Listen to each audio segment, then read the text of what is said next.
नमो बुद्धाय।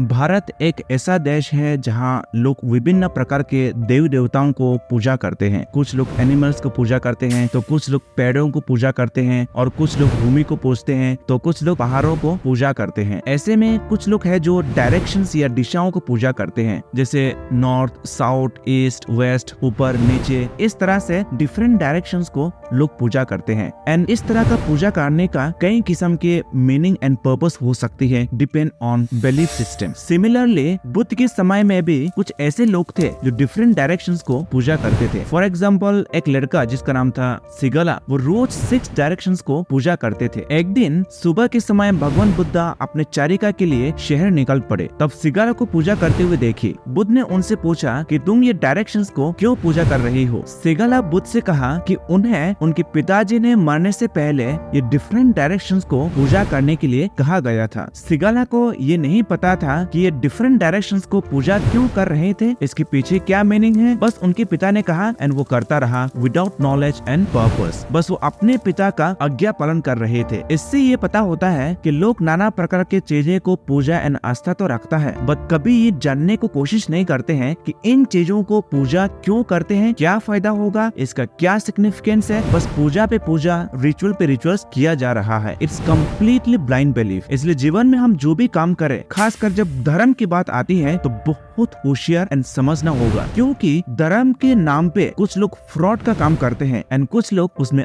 अनभक्त बन जाते हैं। इसलिए हर एक चीज पर अपने आप को सवाल करें एंड जिन्होंने आपको ये रास्ता बताए हैं उनसे भी ये पूछा जाए कि हम इसे क्यों पूजा करते हैं, क्या फायदा होगा, इसका क्या सिग्निफिकेंस है। इस तरह से अपने आप को सवाल करना और अपने गुरुजन को सवाल करना बहुत जरूरी है। अगर आप किसी भी धर्म को समझ के प्रैक्टिस करते हो, आपके मन में स्ट्रॉन्ग कॉन्फिडेंस बढ़ेगी और सच को एक्सपीरियंस कर पाओगे। कोई आपको जबरदस्त विश्वास दिलाने की जरूरत नहीं पड़ेगी, क्योंकि विश्वास अंदर की मामला है एंड सच्चा विश्वास 2 चीजों से मिलते हैं, अंडरस्टैंडिंग एंड एक्सपीरियंस। श्रद्धा या हमारे अंदर जो आस्था है, अगर ये purely based on understanding and experience पर है, आपको कोई भी बाय फोर्स या धरा धमका के मूर्ख नहीं बना सकते। इसलिए किसी के ऊपर अनभक्त ना बने, बल्कि अपने अंदर अंडरस्टैंडिंग डेवलप करे। जो लोग बिना ज्ञान से, बिना सीख के किसी भी धर्म को प्रैक्टिस करेंगे, तो उनके वे ऑफ प्रैक्टिस में कहीं न कहीं गलत दृष्टि से जुड़ा हुआ होगा। इसलिए भगवान बुद्ध ने अपने फॉलोअर्स को अनभक्त ना बनने के लिए 3 तरीके बताए। सबसे पहले लर्निंग, पहले सीखो। किसी भी धर्म को प्रैक्टिस करने से पहले सीखो। प्रैक्टिस विदाउट प्रॉपर नॉलेज आपको गलत रास्ते में ले जाएंगे, याद रखिएगा। So learning is a first step, जिसे पाली में परियति शासना कहते हैं। सेकंड है प्रैक्टिस या पति शासना। एक बार आपने किसी एक धर्म को फॉलो एंड प्रैक्टिस करने से पहले प्रॉपर तरीके से सीख ले, then try to practice it. अपने डे टू डे लाइफ में प्रैक्टिस करना बहुत जरूरी है, क्योंकि learning without practice is meaningless. जैसे एक सब्जी को आप कितने भी टेस्टी बना लो, उस सब्जी का स्वाद को तब तक नहीं पता होगा जब तक आप खाएंगे नहीं। खाने की बात ही तो पता चलेगा सब्जी का कैसे और क्या टेस्ट है। सिमिलरली हम किसी एक धर्म को आजकल पढ़ तो लेते हैं, बट उसके अनुसार प्रैक्टिस करते नहीं। इसलिए हम में सबसे बड़ी कमजोरी ये है, हम निर्वाण के बारे में समझने की कोशिश करते हैं without practice. This reminds me to the third point, जो कहता है पतिवेद शासना, रियलाइजेशन या एक्सपीरियंस। जैसे मैंने कहा, realization and experience is impossible without practice.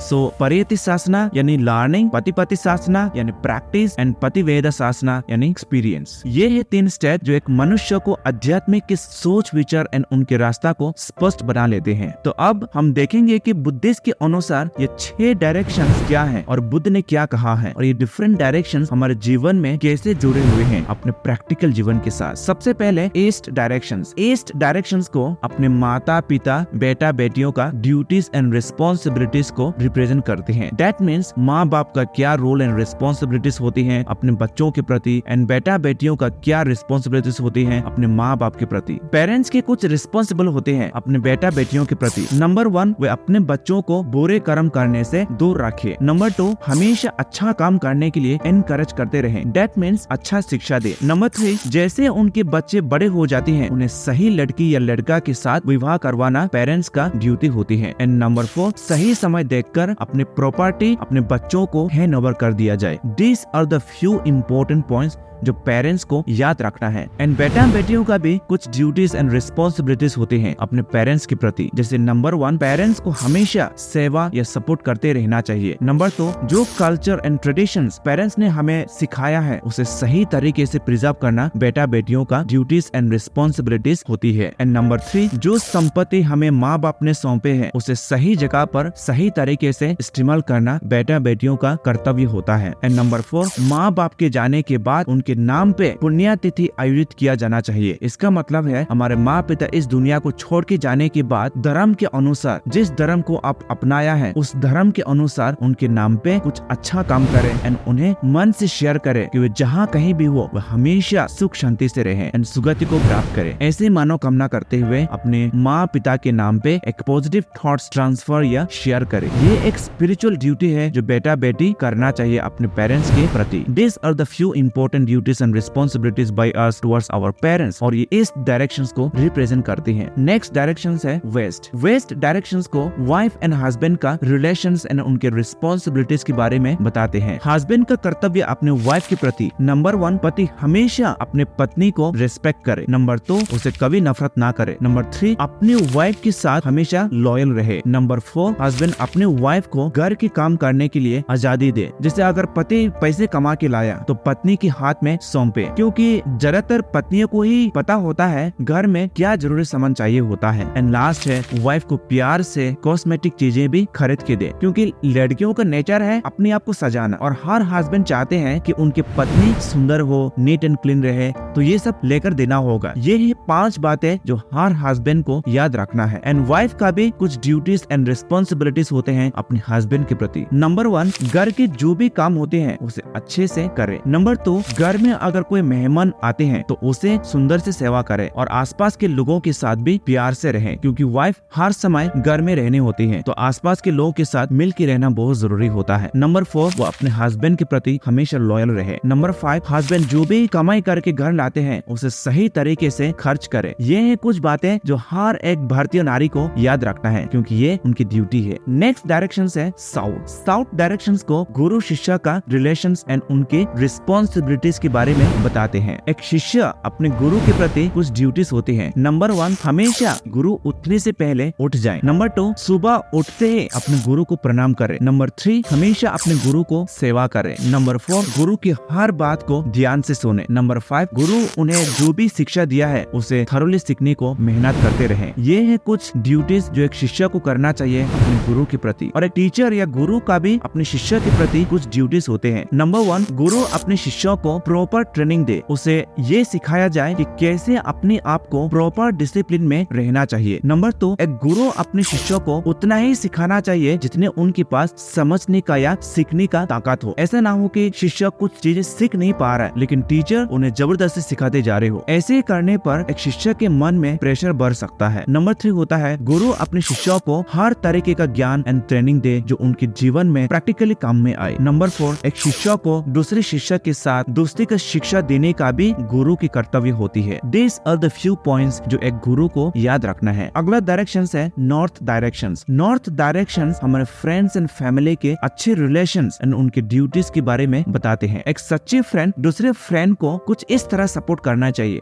Number 1, जब दूसरी फ्रेंड लापरवाह है तब एक सच्ची फ्रेंड उसे प्रोटेक्ट करना चाहिए। नंबर 2, एक सच्ची फ्रेंड दूसरी लापरवाह फ्रेंड के धन संपत्ति को रक्षा करना चाहिए। नंबर 3, जब लापरवाह फ्रेंड डरे हुए होती है तब उसे अपने शरण में रखे। नंबर 4, जब वे खतरे में फंसे हुए होते हैं तब छोड़ के ना जाए। एंड नंबर 5, उनके परिवार को हमेशा सपोर्ट करते रहे। ये है कुछ ड्यूटीज जो एक सच्चे फ्रेंड को करना चाहिए दूसरी फ्रेंड की प्रति। अगला डायरेक्शन है बिलो। नीचे की डायरेक्शन को मालिक और उनके अटेंडेंट्स या नौकरों के बारे में बताया गया है। एक मालिक अपने नौकरों को कैसे सपोर्ट करना चाहिए, उनके क्या रोल एंड रिस्पॉन्सिबिलिटीज होती है। नंबर 1, मालिक हमेशा अपने नौकरों को वो काम दे जो वे कर सकते हैं। जबरदस्ती ऐसे काम ना दे जिसको करने में जान निकल जाता हो। नंबर 2, नौकरों को हमेशा सही पगार या तनख्वाह दे। नंबर 3, जब कोई नौकर बीमार पड़ती है तब उसे सही ढंग से इलाज करने में सहायता करे। नंबर 4, कभी कभार अपने नौकरों को अच्छी भोजन भी खिलाए। एंड नंबर 5, उन्हें सही समय समय में काम से छुट्टी दे। इस प्रकार बुद्ध ने नीचे के डायरेक्शंस को मालिक एंड उनके नौकरों का relation with duties and responsibilities के बारे में बताते हैं। नौकरों का भी कुछ ड्यूटीज एंड रिस्पॉन्सिबिलिटीज होती हैं अपने मालिक के प्रति। वो क्या है? नंबर 1, वो हमेशा अपने मालिक से पहले बिस्तर से उठे। नंबर 2,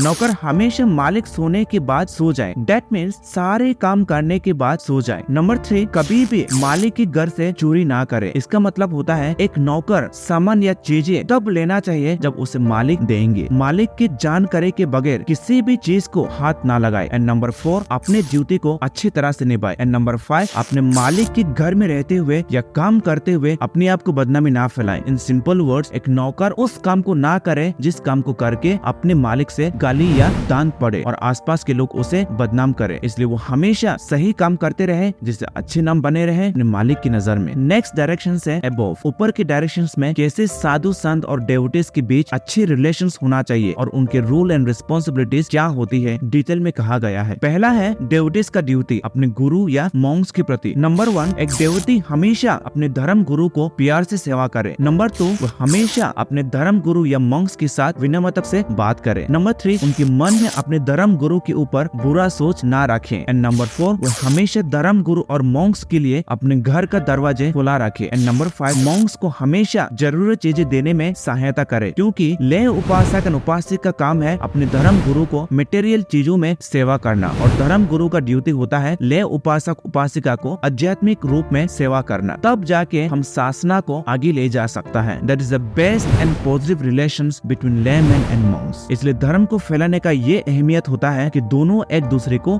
सपोर्ट करते रहे। धर्म गुरु या मॉन्क्स का भी कुछ रूल एंड रिस्पॉन्सिबिलिटी होती है अपने डेवोटीज के प्रति। नंबर 1, वो डेवोटीज को बुरे काम करने से दूर रखे। इट मीन्स बुरे काम करने से क्या नुकसान होता है, खुद के ऊपर और परिवार में क्या असर पड़ता है समझाना धर्म गुरु का रिस्पॉन्सिबल बनते हैं। नंबर 2, वो हमेशा डेवोटीज को अच्छा काम करने में इनकरेज करते रहे। नंबर 3, डेवोटीज को लव एंड कंपैशन के साथ आशीर्वाद देते रहे। नंबर 4, डेवोटीज को वो सिखाया जाए जिनको वो कभी सुना नहीं। ऐसा ना हो जो रोज सेम बात रिपीट करता रहा हो, जिनको ले डेवोटीज सुनना नहीं चाहते हैं। हमेशा नए नए ज्ञान सिखाते रहे जिससे उनके अपने प्रैक्टिकल रास्ता क्लियर होता रहे। एंड नंबर 5, मॉन्क्स ले डेवोटीज को स्पिरिचुअल ज्ञान सही रूप से सिखाया जाए जिसे प्रैक्टिस करने पर बोधि या एनलाइटनमेंट को प्राप्त करे। यही 5 बातें जो मॉन्क्स और धर्म गुरु को याद रखना है। इस तरह से ये सब डायरेक्शंस हमें हमारे सामाजिक और धार्मिक रिश्तों का अहम मूल्य बताते हैं और हर एक दिशा कुछ खास रिश्तों और जिम्मेदारियों का रिप्रेजेंट करती है। तो आज हमने सीखा है माँ बाप और बच्चे ईस्ट डायरेक्शन, पति पत्नी वेस्ट डायरेक्शन, गुरु शिष्य साउथ डायरेक्शन, दोस्ती का रिश्ता नॉर्थ डायरेक्शन, मालिक और नौकर का रिश्ता नीचे की डायरेक्शन, धर्म गुरु और उपासक उपासिका का रिश्ता ऊपर डायरेक्शंस को रिप्रेजेंट करते हैं। इससे हमें ये समझना जरूरी है कि सिर्फ पूजा करना रिचुअल्स में आस्था रखने से नहीं होता है, बल्कि उनके पीछे छुपे हुए मतलब को समझना भी बहुत जरूरी है। इससे हमारे जीवन में सामाजिक और आध्यात्मिक विकास होता है। ये सब आपके प्रैक्टिकल लाइफ में जरूरी होता है, चाहे फैमिली का रिश्ता हो, दोस्ती का रिश्ता हो या मॉन्क्स एंड डेवोटीज के बीच का रिश्ता हो, क्योंकि हम कहीं ना कहीं प्रॉब्लम में फंस जाते हैं। कभी पेरेंट्स के साथ जमते नहीं, कभी पति पत्नी के बीच झगड़ा होता रहता है, कभी अपने दोस्तों के बीच मिलता नहीं और कभी धर्म के मामले में बहुत पीछे हैं। ये सब झमेला होने का कारण सिर्फ एक है, हम अपने कर्तव्य और जिम्मेदारियों को नहीं समझते। अगर हमें ये सब समझ आ जाता और हम अपने कर्तव्य को अच्छे से निभा लेते, कभी भी ये सब समस्याओं का सामना नहीं करना पड़ता। इसलिए भगवान बुद्ध ने हमें इतने सुंदर टीचिंग्स एंड प्रैक्टिकल लाइफ दी है, तो क्यों ना हम उनके बताए हुआ रास्ता को अपना ले, सो दैट हम अपने जीवन को एक पवित्र जीवन बना सके। आज मैंने जितने भी अहम बातें कही हैं उन्हें याद रखें और अपने कर्तव्य का आदर कीजिए। इसी के साथ मैं अपना धम्मा देशना समाप्त करता हूँ। आप सब खुशहाल रहे। नमो बुद्धाय।